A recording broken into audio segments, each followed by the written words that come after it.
Hello and welcome back to my vlog channel. This is purely a hobby for me.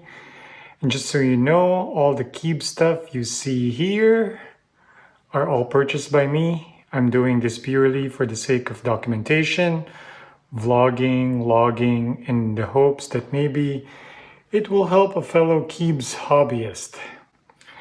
Okay, with that out of the way, you may be here because you saw EndGame in the title. If you're here expecting me to talk about why this keyboard is the EndGame keyboard, I'm sorry to disappoint, but that's not why I'm talking about EndGame keyboards. I'm here mainly to say my thoughts about what EndGame means in this hobby in my own honest opinion. And also, I've had this board for about a month now. I want to provide share my thoughts about the keyboard. So, what's an endgame keyboard for me? Frankly, none. I think to say endgame keyboard means it's the end. And it's the be all kind of keyboard, and since it's the end, then no more keyboards after that, right? At this moment, I'm not planning on stopping on this hobby. I intend to stay, enjoy, and wait for what's upcoming. I think endgame is a term used for hype or marketing. And while for others it could be true, meaning they search for the one keyboard they want, buy it, and use it until it's broken, and then move on, for me that's not the case. Like I said, I intend to enjoy this hobby and hopefully own a few more awesome keyboards. Okay, so let's go back to the Forever 65 by Drift Mechanics. I have it now for slightly more than a month and I have been using it every day. I have two daily drivers, this board and that board over there, the Mode Sonnet. I take the Forever 65 with me to work, and at home I have the Mode Sonnet set up on my home office. For this video, I have the Forever 65, but normally the Mode Sonnet sits here. I don't leave the Forever 65 at work because, well, that's how I love it. But to be honest, I think I'm still not done fiddling with it. Well, here's the difference for me. When I built this board, I had very high expectations. Sometimes the expectation is not met after the build, and that was the case for me with the Forever 65. With the Mode Sonnet, however, it was a super great build that I've never fiddled with it after I built it. The components I used for the build, like switches and keycaps, totally met what I wanted for the board. So ever since I've only been using it, no mods whatsoever. Okay, I changed the keycaps to GMK, and that's what you see there right now.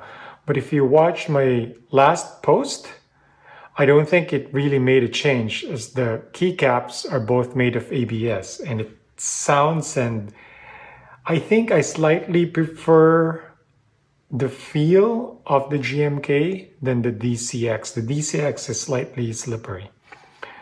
Right now, as you can see, I just prefer the black on white keycaps on my Forever 65. White with, I guess this is called BOW or BOW, black on white. For me, it brings out the purple really, really well. And as you can see here, it's just, the contrast is really good as compared to when I had those keycaps in here. Yeah, for me, it brings out the purple really, really well, this purple color. And I simply love how the white contrasts or complements the color purple of the board or the case. I just love this combination. I had the nice PBT by Canon keys on this, and that was black on white as well. But after changing the switches from the Moon V2 to the KTT Roses, I have decided to switch the caps to ABS. And what you see here is the DCX black on white. And this is one of my latest purchases. It arrived, I picked it up yesterday. The DCX black on white, as you can see here, I'm so happy with this purchase.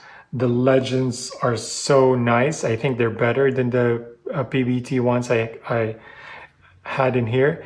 And I got this one on a BOGO sale that Trop recently had. So let's go back to the Forever 65, as I really want to share my experience with the board after using it for more than a month now.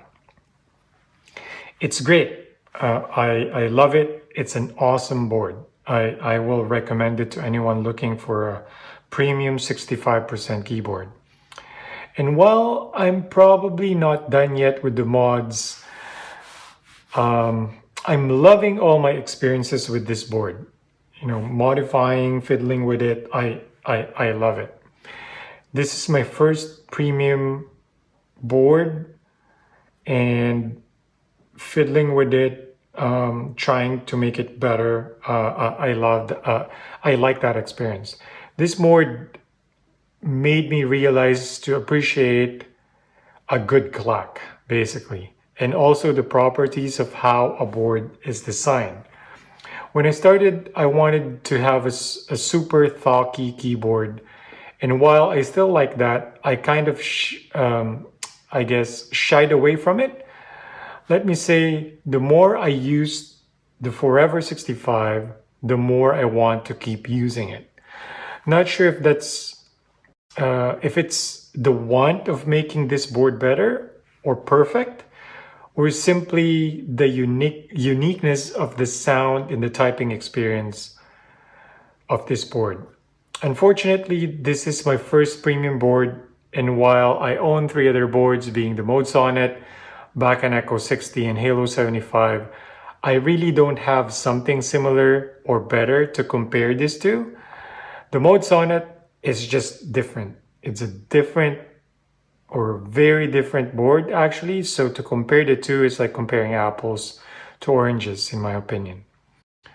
I thought about buying the palm plate for this board and see how I like that, but I think I won't, and I will stick with the CF plate, the carbon fiber plate.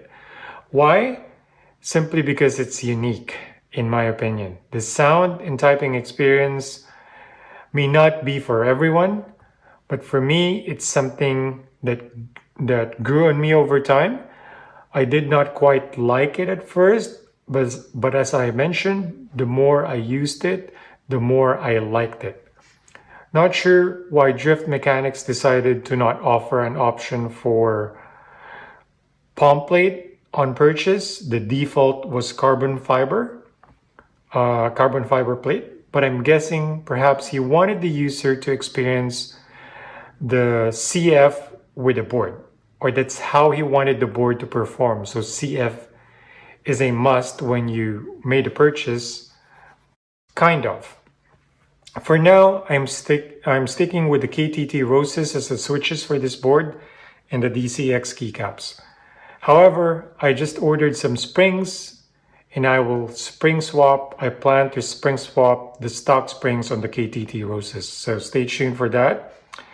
I discovered recently that I really like long springs, around 20 millimeters, and that's what I prefer. I just like the feedback I get from that kind of spring. And while this is 63.5 grams actuation force, it's a short spring, so the feel I get compared to the Owl London Fogs, which I have on the Mode Sonnet, it's a progressive spring and it's long and it's only, I think, maybe 55 grams actuation force. I just like the feedback. It's different. So I'm gonna spring swap the springs. This is one thing I've learned recently. So it influences the typing experience a lot. And now I understand why Alex Otos recommends this, like the spring swapping, instead of buying new switches. So when I get the new springs, I'll swap them out. That might be the final change for this board, I'm hoping, but who knows? I guess subscribe to my channel and you'll find out if I change anything else in the future for my forever. So that's it, folks. This board is still available, I think. So if you don't mind the price and really great clacks, I suggest you get it. It's not just the clack. You can search YouTube for other builds of this board, and there are some that sound like it's clacky and thocky at the same time, like a clock. One great example of this is Andy's build, I think. At least that's how I remember his forever build sounding. Okay, until next time, everyone. And if you have questions about this board, please comment and I'll try to answer the question the best I can. And while you're at it, if you like this kind of content, please like and subscribe. A big thank you and peace out.